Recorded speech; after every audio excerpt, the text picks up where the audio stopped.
Assalamualaikum warahmatullahi wabarakatuh. Salam sejahtera buat kita semua. Perkenalkan, nama saya Wahidi Umar. Saya merupakan dosen pada program studi ilmu hukum Fakultas Hukum Universitas Muhammadiyah Kendari, bidang ilmu hukum keperdataan, khususnya hukum kontrak dan hukum perusahaan. Pada kesempatan kali ini, saya akan menyampaikan tentang teknik pengajaran saya dengan menggunakan metode DIA, Delivery, Interactions, dan Assessment, yang saya terapkan pada mata kuliah yang saya ampu, yakni teknik perancangan kontrak dengan bobot SKS 3 SKS yang diajarkan pada semester 6. Mata kuliah teknik perancangan kontrak ini akan membahas prinsip-prinsip dan praktek dalam penyusunan suatu kontrak, di mana di sesi ini mahasiswa akan belajar tentang komponen penting dalam suatu kontrak, seperti istilah dan definisi kontrak, jenis-jenis kontrak, prinsip-prinsip dalam kontrak, dan juga teknik-teknik merancang kontrak, dan juga kita akan membahas tentang mekanisme penyelesaian sengketa dalam suatu kontrak. Materi ini akan disampaikan atau di-delivery melalui presentasi interaktif yang disampaikan melalui slide PowerPoint, video, dan juga studi kasus. Dalam sesi ini, mahasiswa akan diajak berpartisipasi aktif dengan membentuk diskusi kelas dan juga simulasi negosiasi, di mana simulasi negosiasi ini akan bertujuan untuk membawa mahasiswa agar merasakan bagaimana proses negosiasi dalam suatu kontrak. Di sesi ini juga akan dibuka sesi tanya jawab, membuka peluang kepada mahasiswa untuk bertanya secara langsung. Dalam melakukan penilaian, ada beberapa poin yang digunakan dalam melakukan penilaian. Salah satunya adalah tugas individu, ujian tengah semester, ujian akhir semester, kehadiran mahasiswa, dan juga keaktifan mahasiswa. Capaian pembelajaran mata kuliah ini terbagi menjadi 4 kategori, yaitu sikap, keterampilan umum, keterampilan khusus, dan pengetahuan. Salah satu contohnya adalah menjunjung tinggi etika dan keadilan dalam proses perencanaan kontrak, yang sebagaimana sejalan dengan sikap 02 CPL pembelajaran mata kuliah. Selanjutnya, mahasiswa diharapkan mampu menerapkan pemikiran logis kritis dalam menganalisis suatu kontrak. Mahasiswa juga diharapkan mampu menyusun berbagai jenis kontrak sesuai dengan kebutuhan dan hukum yang berlaku. Selanjutnya saya akan memaparkan video pembelajaran terkait mata kuliah yang saya ampu ini, yakni mata kuliah teknik perancangan kontrak. Sekian, terima kasih. Assalamualaikum warahmatullahi wabarakatuh.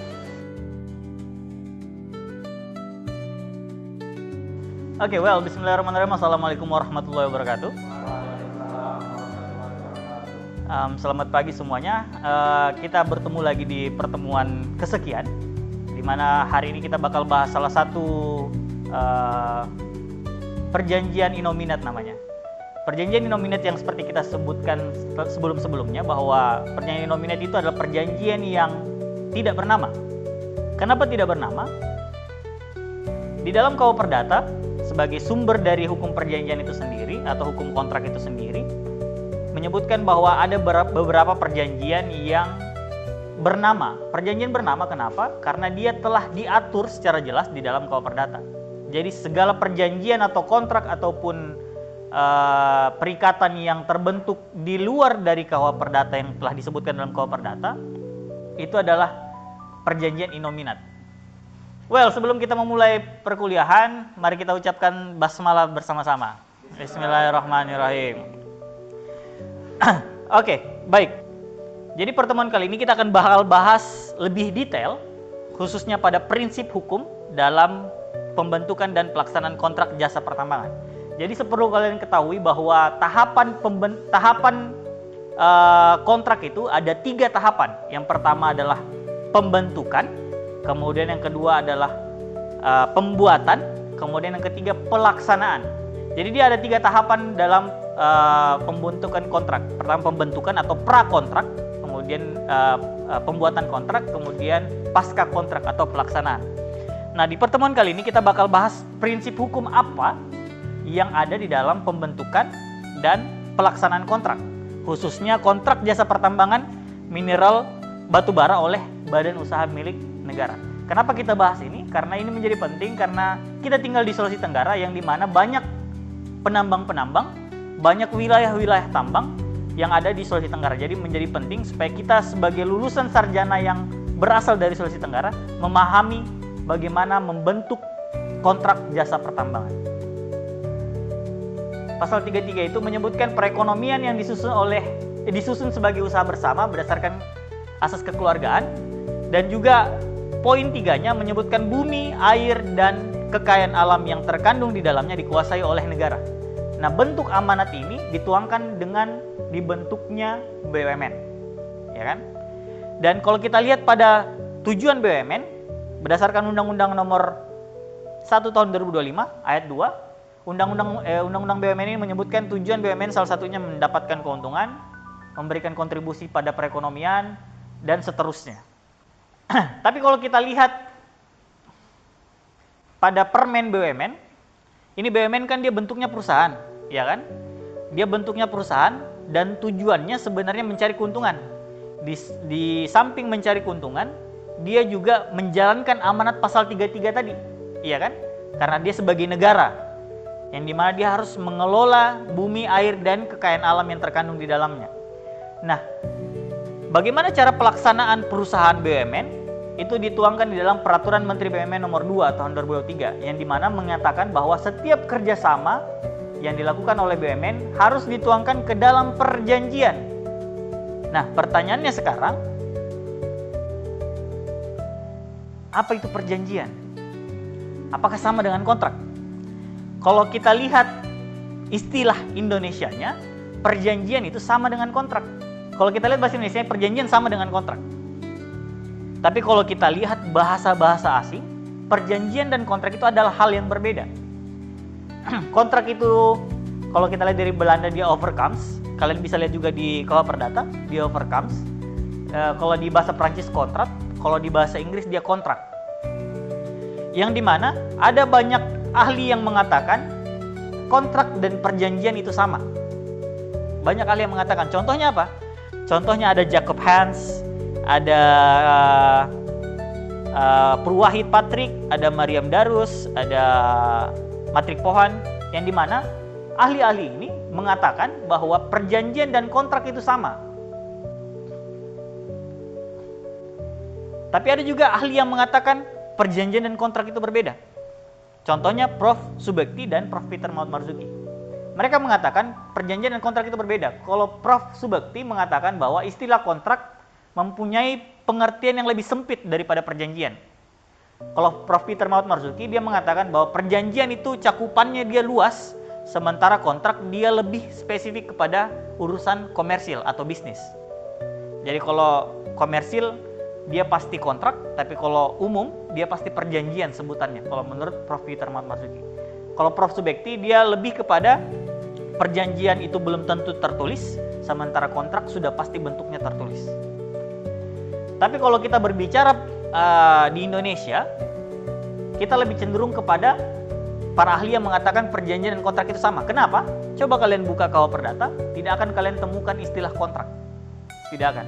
Kalau kalian buka undang-undang pertambangan, tidak akan kalian sebutkan istilah kontrak.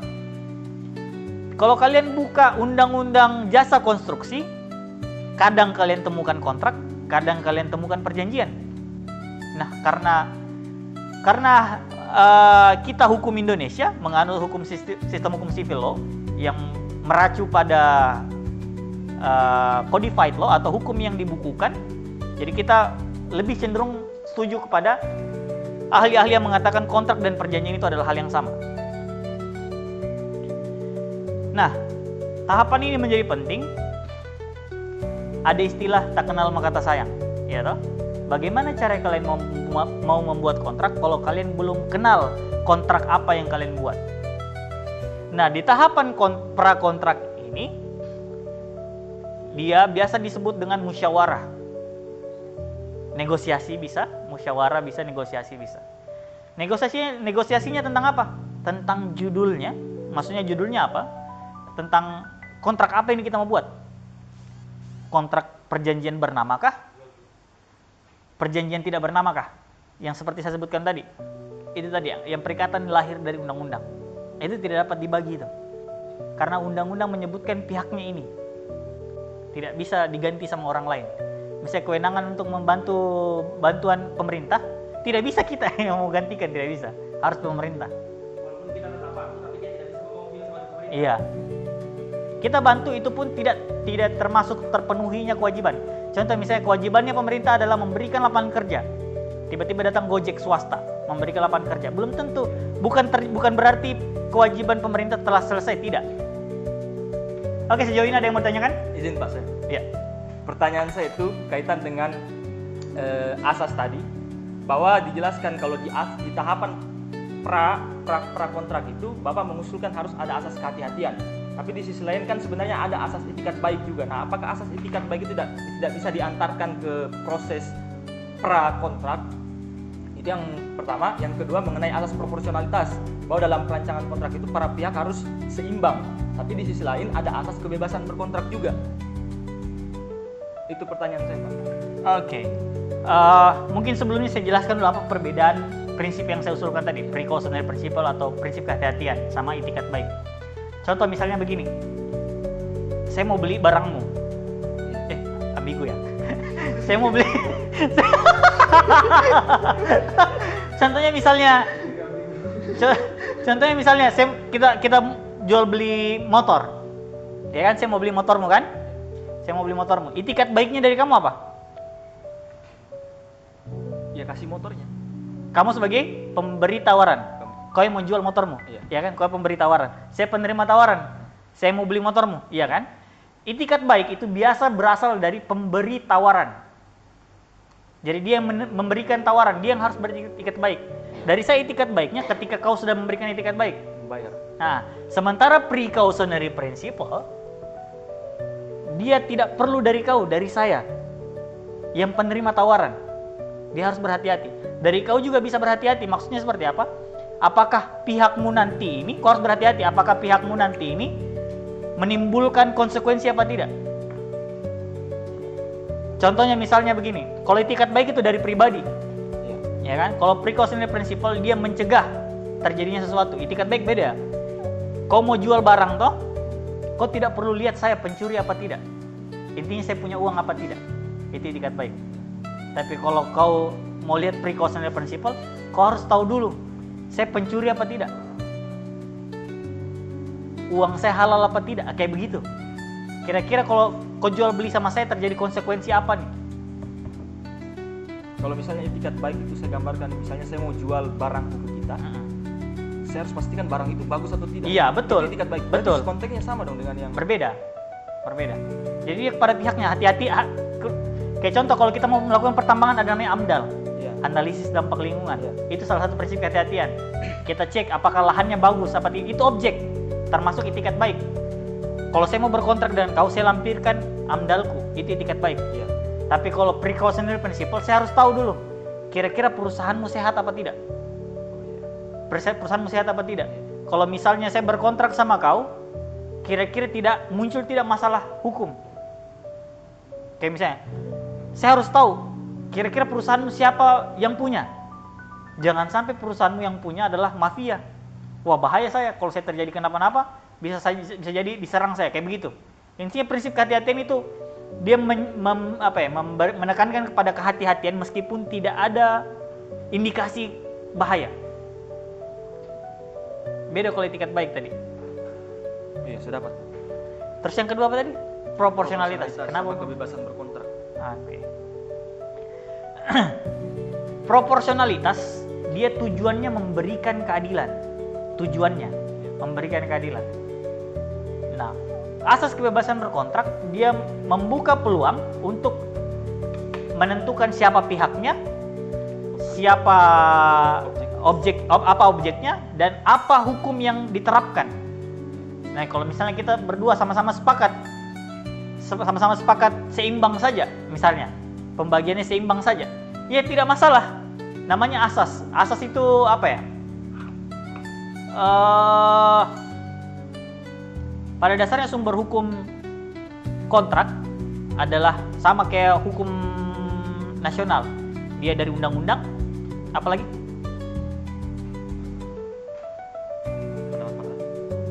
Itu bagian bawah. Undang-undang dulu, kemudian sumber hukum. Undang-undang, terus ada putusan pengadilan, baru pendapat para ahli, kemudian kebiasaan, yang terakhir apa? perjanjian. Perjanjian itu termasuk, tapi maksud susunannya adalah undang-undang dulu. Pertanyaannya, prinsip proporsionalitas dituangkan tidak di dalam KUH Perdata? Tidak ada. Sementara asas kebebasan berkontrak dituangkan di dalam pasal KUH Perdata. Di mana kita bisa temukan? Di pasal 1338. Jadi kalau makanya dia bilang Prof. Agus Yudha Hernoko, roh dari kontrak adalah asas kebebasan berkontrak. Asas kebebasan berkontrak itu adalah roh dari roh dari kontrak itu sendiri. Sementara prinsip-prinsip lain, salah satu contoh prinsip yang saya usulkan itu opsional, namanya asas kebebasan berkontrak. Kalian bisa pilih apa tidak. Kalau misalnya kalian mau cari yang lebih adil, ya terserah kalian. Mau tidak adil juga terserah kalian, tidak masalah. Selama dia tidak bertentangan dengan 1320, syarat sahnya perjanjian. Tapi bagaimana kalau misalnya asas kebebasan berkontrak ini kita temui dengan kontrak standar? Pernah dengar kontrak standar? Jadi jenis-jenis kontrak itu ada namanya kontrak di bawah tangan. Ada yang tahu? Ya. Di bawah tangan. Ada juga istilahnya kontrak autentik. Kemudian ada namanya kontrak baku atau kontrak standar. Di sini semua punya WA atau? Kalau kalian pertama kali buat WA, ada yang harus dicentang. Itu kontrak standar. Kontrak yang tidak bisa kalian ubah isinya. Walaupun ada asas kebebasan berkontrak, tapi tidak kontrak standar yang tidak bisa kalian ubah isinya. Begitu juga dengan terima beasiswa. Ada kalian tanda tangan kontrak toh? Tidak bisa kalian ubah isinya. Walaupun ada asas kebebasan berkontrak, itu namanya kontrak baku atau kontrak standar. Tidak bisa diubah isinya. Nah, kontrak di bawah tangan adalah kontrak yang tidak diotentikan. Betul. Sementara akta otentik adalah kontrak atau perjanjian yang dibuat di hadapan notaris atau dibuatkan oleh notaris. Dia seperti itu. Oke, ada yang mau ditanyakan lagi? Cukup? Ada yang mau tanyakan? Tidak ada? Cukup. Oke, kalau cukup seperti biasa kita akhiri kelas dan ucapan alhamdulillah bersama-sama. Alhamdulillahirabbil. Sampai jumpa di minggu depan dan kita akan membahas tentang mekanisme pembuatan kontrak di minggu depan. Terima kasih. Assalamualaikum warahmatullahi wabarakatuh. Waalaikumsalam warahmatullahi wabarakatuh.